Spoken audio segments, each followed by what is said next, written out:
बहुत समय पहले इस दुनिया से दूर पहाड़ों और बादलों के पार एक जादुई भूमि थी, नीलवाना।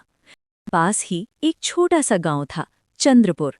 यहीं रहता था एक साधारण सा लड़का, आरव। गरीब था, लेकिन उसका दिल बहुत अमीर था। आरव को जंगल से बात करना अच्छा लगता था। वो पेड़ों से बातें करता, नदियों को धन्यवाद देता, क्योंकि उसे लगता था कि प्रकृति भी हमारी तरह महसूस करती है। एक दिन जंगल में चलते हुए आरव की नज़र एक घायल तितली पर पड़ी। उसके पंख टूटे हुए थे और उसकी चमक धीमी पड़ चुकी थी। तभी अचानक पूरा जंगल रोशनी से भर गया और उस रोशनी के बीच एक छोटी सी जादुई परी प्रकट हुई। धन्यवाद आरव, तुमने मेरी बहन की जान बचाई। ये थी मीरा, स्वप्न वन की परी। उसकी आंखों में जादू था और आवाज में अपनापन। लेकिन मीरा की मुस्कान ज्यादा देर नहीं टिकी, क्योंकि नीलवाना पर एक भयानक अंधकार मंडरा रहा था। मीरा ने आरव की ओर देखा और कहा, जंगल ने तुम्हें चुना है। तभी आरव के गले में एक चमकता हुआ ताबीज प्रकट हुआ। ये कोई साधारण ताबीज नहीं था, ये था सच्चे दिल की शक्ति। और यूं शुरू हुई एक बच्चे और एक परी की जादुई यात्रा। अनजाने रास्ते, बोलते हुए पेड़ और उम्मीद से भरे कदम। रास्ते में उन्हें मिले एक बुद्धिमान यूनिकॉर्न, जिसने कहा, सच्ची शक्ति तलवार में नहीं, दया में होती है। कुछ ही समय में वे पहुंचे परी राज्य लुनारिया, जहां चांदनी में महल चमकते थे और हर तरफ संगीत बहता था। लेकिन तभी अंधकार ने अपना असली रूप दिखाया। कालरात्र, काला जादूगर, नीलवाना की रोशनी छीनने आ पहुंचा। कालरात्र ने शक्ति का लालच दिया, लेकिन आरव ने सिर हिलाया। अगर किसी को दुख देकर शक्ति मिले तो ऐसी शक्ति मुझे नहीं चाहिए। आरव की दया ने अंधकार को तोड़ दिया, काला जादू पिघल गया और रोशनी फिर लौट आई। मीरा की आंखों में आंसू थे, लेकिन चेहरे पर मुस्कान। तुम हमेशा हमारे दिल में रहोगे आरव। आरव अपने गांव लौट आया, लेकिन अब वो सिर्फ एक लड़का नहीं था। वो जान चुका था, सच्चा जादू दिल की अच्छाई में होता है। और कहा जाता है, आज भी जो बच्चा सच्चे दिल से प्रकृति से बात करता है, परियां उसकी बात जरूर सुनती हैं।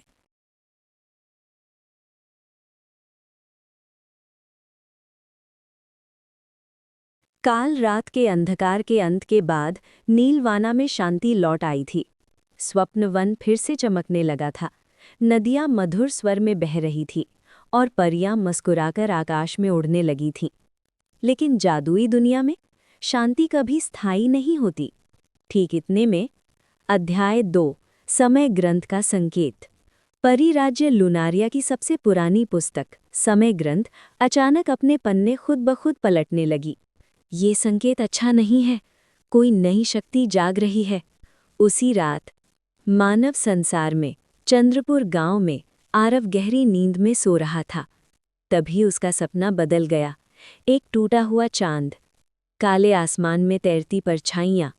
आरव, रोशनी अकेली नहीं है, अंधकार से भी बड़ा खतरा आने वाला है। आरव घबराकर नींद से जाग उठा। उसका दिल तेज धड़क रहा था। तभी उसके तावीज़ से हल्की नीली रोशनी निकलने लगी।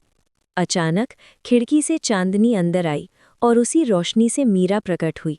लेकिन इस बार उसके चेहरे पर मुस्कान नहीं थी। आरव, नीलवाना को फिर तुम्हारी ज़रूरत है। मीरा ने बताया, नीलवाना के नीचे एक और दुनिया है, छायालोक। न पूरी रोशनी, न पूरा अंधकार। इसे सील करने के लिए 5 जादुई द्वार बनाए गए थे, लेकिन अब 6ठा द्वार खुलने लगा है। अगर वो पूरी तरह खुल गया तो नीलवाना ही नहीं, मानव संसार भी खतरे में पड़ जाएगा। यात्रा शुरू होने से पहले मीरा ने आरव को एक नई साथी से मिलवाया। उसका नाम था लूना। मैं छायालोक में पैदा हुई थी और वहीं इसे रोक सकती हूँ या नष्ट कर सकती हूँ। तीनों एक जादुई द्वार से गुजरे। उस पार की दुनिया अलग थी। धुंध से भरे जंगल, बिना लौ की जलती मशालें और ज़मीन पर चलती यादें। यहाँ हर किसी को अपने डर का सामना करना पड़ता था। छायालोक ने आरव के सामने उसका सबसे बड़ा डर रख दिया, उसके पिता की परछाई। अगर तुम जादू में उलझे रहे तो अपना असली संसार खो दोगे। आरव कांप गया, लेकिन फिर उसने गहरी सांस ली। अगर मैं दूसरों को बचा सकता हूँ तो मैं पीछे नहीं हटूंगा। और परछाई टूट गई। आगे बढ़ते हुए लूना अचानक रुक गई। उसकी परछाई जिंदा हो गई थी। लूना छायालोक की रानी की बेटी थी। मैं डरती हूँ कि कहीं मैं खुद खतरा न बन जाऊं। तुम्हारा दिल तय करेगा, तुम्हारी परछाई नहीं। छठे द्वार के सामने काले क्रिस्टल का एक सिंहासन था और उस पर बैठी थी छाया रानी। रोशनी और अंधकार दोनों अधूरे हैं, मुझे पूरा संसार चाहिए। आरव ने तलवार नहीं उठाई, मीरा ने जादू नहीं किया। आरव आगे बढ़ा। अगर छाया को अपनाया जाए तो वो दुश्मन नहीं रहती। उसने अपना तावीज़ लूना को दे दिया। लूना की आंखों से आंसू गिरे और छाया रानी की शक्ति पिघलने लगी। छठा द्वार बंद नहीं हुआ, बल्कि बन गया संतुलन द्वार। रोशनी और छाया एक दूसरे में मिल गईं। छायालोक अब अभिशाप नहीं रहा, वो सीख की जगह बन गया। मीरा और लूना ने आरव को देखा। अब तुम्हें हमारी ज़रूरत नहीं, लेकिन जब भी संतुलन बिगड़ेगा हम तुम्हें पुकारेंगे। आरव अपने गांव लौट आया। वो बड़ा हो